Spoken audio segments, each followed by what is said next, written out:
Assalamualaikum warahmatullahi wabarakatuh. Pertama-tama saya mengucapkan terima kasih kepada Ibu Ayu Puspita Indasari selaku dosen pengampu dalam mata kuliah Psikologi Pendidikan. Di sini saya Siti Anisya dengan NIM 2213200111 akan mempresentasikan materi saya mengenai mendeskripsikan proses kognitif kompleks serta aplikasi dalam pembelajaran. Apa itu proses kognitif kompleks? Proses kognitif kompleks merujuk pada kemampuan mental yang lebih tinggi, seperti kemampuan untuk memecahkan masalah, berpikir kritis, mengambil keputusan, dan menganalisis informasi secara mendalam. Adapun teori dan model tersebut. 1. Teori belajar menurut aliran kognitif oleh Robert Gagner 1985 menjelaskan belajar adalah proses yang melibatkan aktivitas mental yang kompleks dan memerlukan kemampuan kognitif yang lebih tinggi. 2. Model pembelajaran berbasis masalah oleh Anderson 1983 menjelaskan pembelajaran berbasis masalah dapat meningkatkan kemampuan siswa dalam berpikir kritis, analisis, dan sintesis dengan mengaitkan materi dengan situasi dunia nyata. A. Pemahaman konseptual dan strategi mengajar konsep. Pemahaman konseptual dan strategi mengajar konsep adalah proses kompleks yang melibatkan beberapa tahapan. Berikut adalah beberapa langkah yang dapat digunakan untuk meningkatkan pemahaman konseptual dan strategi mengajar konsep. A. Pengenalan konsep. Guru harus memahami konsep yang akan diajarkan dan bagaimana siswa dapat memahaminya. Guru harus juga memahami bagaimana siswa berpikir dan bagaimana mereka dapat dipengaruhi oleh informasi yang diberikan. B. Pengembangan strategi. Guru harus mengembangkan strategi yang efektif untuk mengajarkan konsep. Strategi ini dapat melibatkan penggunaan berbagai metode seperti diskusi, simulasi, dan penggunaan alat pikir digital. Penggunaan contohnya adalah guru dapat menggunakan atau membantu siswa memahami konsep. Contohnya, siswa memahami bagaimana konsep dapat diterapkan dalam situasi nyata. C. Penggunaan refleksi dan diskusi. Guru dapat menggunakan refleksi dan diskusi untuk membantu siswa memahami konsep. Refleksi dan diskusi ini dapat dibantu siswa memahami bagaimana konsep dapat diterapkan dalam situasi nyata dan bagaimana mereka dapat memantau kemajuan mereka sendiri. D. Penggunaan feedback. Guru dapat menggunakan feedback untuk membantu siswa memahami konsep.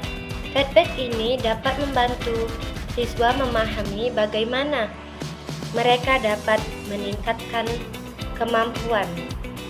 B. Beberapa proses berpikir yang dapat digunakan untuk memecahkan masalah melibatkan beberapa tahapan, seperti 1. Analisis, 2. Evaluasi, 3. Penggunaan alat pikir digital, 4. Penggunaan strategi berpikir kritis. 1. Analisis. Proses analisis melibatkan pengumpulan informasi dan mengidentifikasi unsur-unsur yang relevan untuk memecahkan masalah. 2. Sintesis. Proses sintesis melibatkan penggabungan unsur-unsur yang diperoleh dari analisis untuk mencapai solusi yang efektif. Evaluasi. Proses evaluasi melibatkan penilaian kualitas solusi yang diperoleh dari sintesis dan mengidentifikasi bagaimana solusi tersebut dapat diterapkan dalam situasi nyata.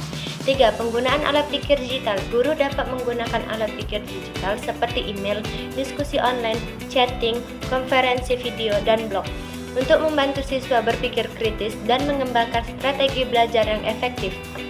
4. Penggunaan strategi berpikir kritis.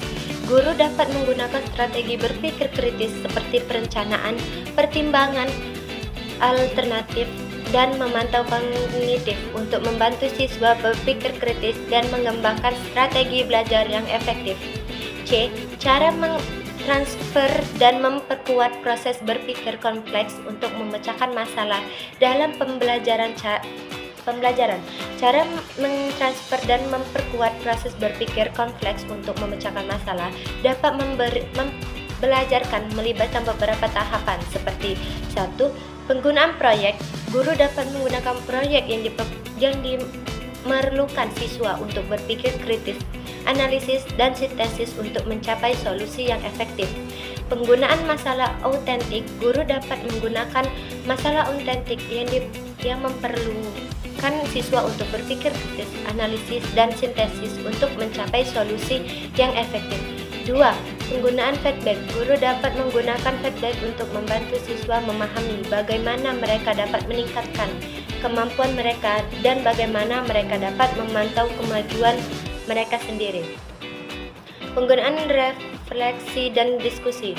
Guru dapat menggunakan refleksi dan diskusi untuk membantu siswa memahami bagaimana mereka dapat meningkatkan kemampuan mereka dan bagaimana mereka dapat memantau kemajuan mereka sendiri.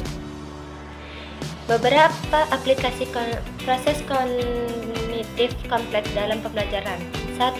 Pembelajaran berbasis proyek. Pendekatan pembelajaran ini mendorong siswa untuk menggunakan berbagai proses kognitif kompleks untuk menyelesaikan proyek yang kompleks. 2. Pembelajaran berbasis masalah. Pendekatan pembelajaran ini mendorong siswa untuk menggunakan proses pemecahan masalah untuk memecahkan masalah yang nyata. 3. Pembelajaran kooperatif. Pendekatan pembelajaran ini mendorong siswa untuk bekerja sama dalam kelompok untuk menyelesaikan tugas yang memungkinkan mereka untuk berbagai ide dan belajar dari satu sama lain. 4. Pembelajaran berdiferensiasi. Pendekatan pembelajaran ini memungkinkan siswa untuk belajar dengan cara yang sesuai dengan gaya belajar dan tingkat kemampuan mereka. Kesimpulan, proses kognitif kompleks memainkan peran penting dalam pembelajaran. Dengan memahami dan menerapkan proses ini dalam pembelajaran, guru dapat membantu siswa mencapai pemahaman yang lebih mendalam dan bermakna, serta mengembangkan keterampilan berpikir yang mereka butuhkan untuk sukses dalam kehidupan. Terima kasih, itulah saja penjelasan dari materi saya. Saya ucapkan wassalamualaikum warahmatullahi wabarakatuh.